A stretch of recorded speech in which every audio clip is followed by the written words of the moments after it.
I could feel it from the very beginning, that uneasy shift in the air around Jack and Nikki.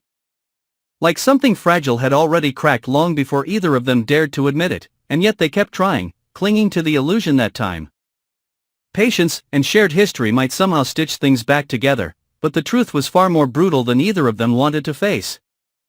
Because what had been broken between them wasn't just about misunderstandings or pride, it was about wounds that had never healed. About choices that had left scars too deep to ignore, and every attempt to fix things only seemed to press harder against those scars, reopening them in ways that made reconciliation feel less like hope and more like punishment. Jack carried that weight differently, his frustration simmering beneath a controlled exterior, convincing himself that he could navigate this. That he could be the one to hold everything together, but underneath that composure was a growing sense of betrayal he couldn't quite articulate. Because Nikki's distance wasn't loud or confrontational, it was subtle, emotional, and deeply personal. The kind of withdrawal that made him question not just her feelings, but his own place in her life. And that uncertainty aided him in a way that no direct conflict ever could, because Jack was a man who needed clarity, needed control. And Nikki's quiet detachment stripped him of both. And Nikki, for her part, wasn't immune to the chaos either. She was drowning in her own internal war, torn between loyalty, guilt, and a past that refused to stay buried, because no matter how much she tried to move forward, Victor's shadow lingered. Not just as a person but as a force that had shaped so much of her life, and being with Jack, trying to rebuild something stable and honest, only made that shadow more visible, more intrusive, more impossible to ignore, and the harder she tried to suppress it, the more it surfaced in ways she couldn't control, in hesitation, in doubt, in moments where her silence said more than any confession ever could. And then Victor arrived, not by accident, not with innocence, but with intention. Stepping into that already fragile situation like someone who understood exactly where to press to cause the most damage. Because Victor didn't just observe weakness, he exploited it, and his presence alone was enough to tilt the balance, his words sharp, calculated, laced with that familiar arrogance that came from knowing he still held power over Nikki in ways no one else ever could.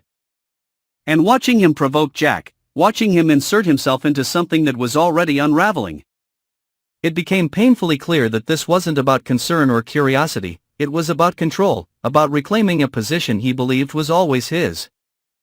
Jack tried to hold his ground at first, tried to dismiss Victor's interference as nothing more than a predictable attempt to stir trouble.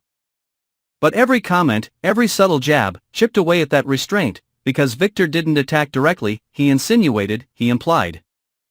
He planted seeds of doubt that took root faster than Jack could tear them out, and Nikki's reaction, or lack of it, only made things worse. Because instead of shutting Victor down, instead of reinforcing where she stood, she hesitated. And that hesitation felt like betrayal in its purest form, not loud or dramatic, but quiet and undeniable. And just when Jack thought it couldn't cut any deeper, Diane stepped in, and that's where everything truly began to collapse. Because Diane wasn't just another voice in the room, she was someone Jack had chosen to trust, someone he believed understood him, supported him, stood with him, and when she aligned herself, even subtly, with Victor's perspective, when she validated the very tension that was tearing Jack apart, it didn't just sting, it shattered something fundamental inside him, because betrayal from an enemy was expected. But betrayal from someone who was supposed to be on your side, that was something else entirely. I could see it in Jack's reaction, that moment where frustration turned into something darker, something more dangerous. Where logic gave way to emotion, and the careful control he had maintained for so long finally snapped, because it wasn't just about Nikki anymore. It wasn't just about Victor, it was about being cornered, about feeling like every person he trusted had turned against him. About realizing that no matter how hard he tried to hold things together, everything was slipping through his fingers. And that sense of powerlessness was something Jack refused to accept. So he stopped trying to fix things, and instead, he started planning, because if there was one thing Jack understood, it was how to fight back. How to reclaim control when everything else was falling apart, and the shift in him was immediate and undeniable, moving from wounded to calculated. From reactive to strategic, because revenge, in his mind, wasn't about impulse, it was about precision. About making the other side feel exactly what he had felt, not through chaos, but through consequences.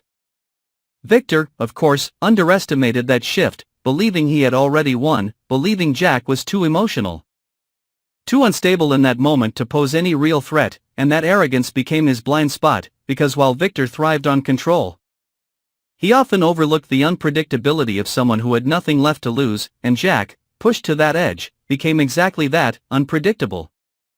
Relentless, willing to cross lines he might have once respected. Because the rules no longer mattered when the game itself had been rigged against him. Diane, meanwhile, found herself caught in the aftermath of her own choices, realizing too late that aligning with Victor, even momentarily, had consequences she hadn't fully anticipated, because Jack's anger wasn't something she could easily diffuse. And the trust she had taken for granted was now fractured in a way that couldn't be easily repaired, and as she tried to rationalize her actions, to convince herself that she had done what was necessary, what was logical, she couldn't ignore the growing realization that she had miscalculated. That she had underestimated the emotional stakes, and that miscalculation might cost her everything she had built with Jack. And Nikki, standing in the middle of it all, became the silent epicenter of the storm. Forced to confront the reality that her inability to fully let go of Victor had set all of this in motion. That her hesitation had created space for conflict, that her silence had been interpreted as betrayal. And the weight of that realization was suffocating, because no matter what she chose now, no matter which side she tried to support, the damage had already been done, and the consequences were unfolding faster than she could contain them.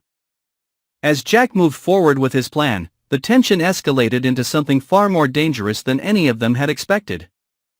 Because this was no longer about relationships, it was about power, about control, about proving a point that had become deeply personal. And every move he made was designed to destabilize, to expose, to force Victor and Diane into positions where they would have to confront the fallout of their own actions, and in doing so, Jack crossed a line he might never be able to come back from. What started as an attempt to salvage something broken had turned into a full-scale emotional and psychological war, where every character was both victim and aggressor, where loyalty was questioned, where motives were dissected, where every decision carried weight far beyond the moment it was made, and as the tension reached its peak, it became clear that there would be no easy resolution, no simple reconciliation, only consequences, only fallout. Only the lingering question of whether any of them would come out of this with anything left to save. And the most unsettling part of it all was the realization that this wasn't the end of the conflict, it was just the beginning. Because once lines like these are crossed, once trust is broken at this level, there is no going back to what was. Only forward into something far more uncertain, far more volatile, and far more destructive than any of them were prepared to face.